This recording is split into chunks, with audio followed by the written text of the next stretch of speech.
Hello guys, welcome back to my channel. It's Amara here and this is Amara's vlog.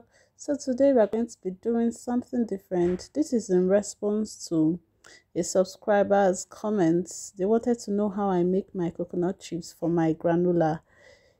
If you check my previous video, my initial granola video, you see that it has gotten up to 9,000 views. So I decided to do this as a supplement to that particular video. So this is how I do my coconut chips for my granola. I was about to make granola today and I decided to show you guys how I make my coconut chips for my granola. So you notice that I've sliced raw coconuts, ripe coconuts, like I broke it, deshelled it, and then sliced them to this particular sizes. And then I'm using a double bottom pan on medium heat and then toasting them on the pan. I didn't add any oil, just the pan, medium heat, and with my spatula, my wooden spoon, then I kept stirring them till I got the this particular color, like it was toasted up. You see that they're now dry.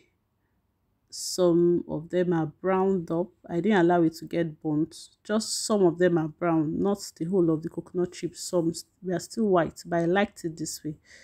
There you go. That is how I make my coconut chips at home.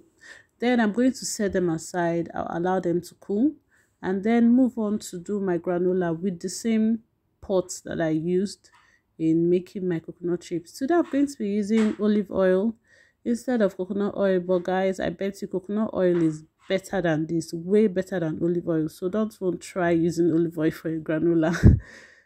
Always use coconut oil for your granola. I've got 4 cups of old-fashioned oats. I've got honey, cinnamon, a teaspoon of salt, spoon of vanilla essence, and then this is my bowl of mixed nuts, which consists of toasted almonds. I chopped them, cashew nuts, and then my dry fruits. Since my almond nuts is already toasted, I am not going to be toasting it with my old-fashioned oats. Everything in that bowl is going to be mixed up when I'm done with toasting the oats. When they cool off, then I'll mix them with everything in that bowl. So here goes 2 spoons of olive oil. Remember guys, use coconut oil please. And then my 4 cups of oats. Use 4 big. Make sure if you're going to be using 6 spoons of honey the way I did, then make sure that your 4 cups of oats is actually the big cups and not the small ones.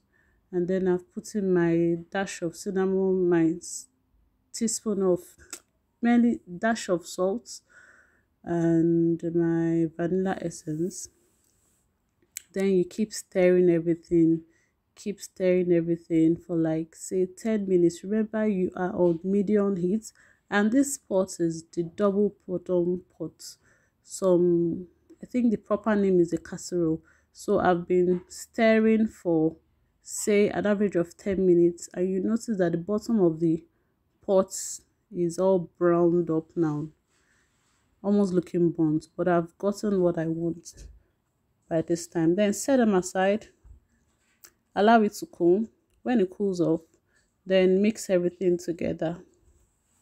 The coconut chips that you had earlier on, mix everything together. Then I'm going to pour in the cashew nuts, dried fruit, and almond nuts. If you're going to use raw almond nuts, you will put them immediately. You put your old-fashioned oats in the pan when you are trying to make the granola, but since mine is already roasted, I'm going to be putting it at the end. So I've mixed up everything now, and the best place to store them is in a glass jar. Why are you doing that? Because you want them to maintain their crispy and dry texture for a while. And this is it. This is your granola. Enjoy this with smoothie, Greek yogurt, plain yogurt, and you can eat them that way even as a snack. So I hope you enjoyed this video and learned a lot. I'll see you in my next video.